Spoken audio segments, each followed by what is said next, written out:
Hi, Dr. Fred here. I want to give you a focus improvement tip concerning communication.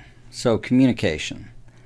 One of the things that happens in this life is we intentionally and accidentally challenge people, tell them they're wrong. I don't think that's a problem. I just think that's true. The problem is when you tell someone they're wrong or they are defensive, they have something going on, well, that statement, "you're wrong," becomes a challenge, and they'll fight back. No, I'm right. And and then they say stuff, and you go, "Well, that's not right," da da da da, and it does this kind of stuff. So I want to throw out a little different tactic for you and see if you find this helpful.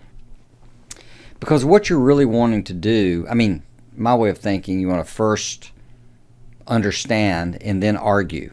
Different than Covey's first understand, then be understood. That's true, you want to be understood, but there are a variety of reasons that's not really on target. Here's on target. First understand, then argue, right?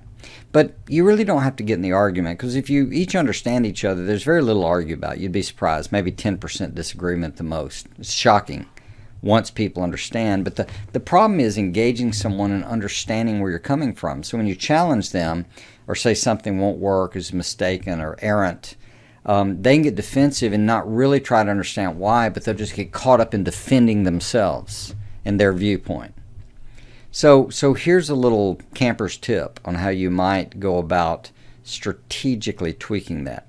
And it's around this phrase, convince me.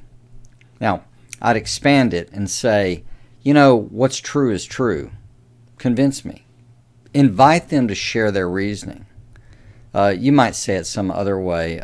If that's true, I want to believe it. Convince me, right? So the challenge is for them to convince you, and here's my experience. When you do this with people, a significant amount of the time, above 50%, they start explaining themselves. They start giving their convincing reasons, and they talk themselves out of it like it's incomplete. And suddenly they're open to other aspects and other ideas. It also invites them to say to you, well, convince me of your view, which is what you wanted to do to begin with. So try that. Don't do it in a snarky way, but just say, God, what's true is true. I want truth. I'm interested in that. I'll adopt it. It's great. What's true is true. Convince me. And invite them to share with you their reasonings, which, by the way, may make perfect sense, and you can be changed and be on the side of agreeing with them. So in either way, we're getting towards some agreement by being able to be open and honest about the fact that what we're really trying to do is convince each other.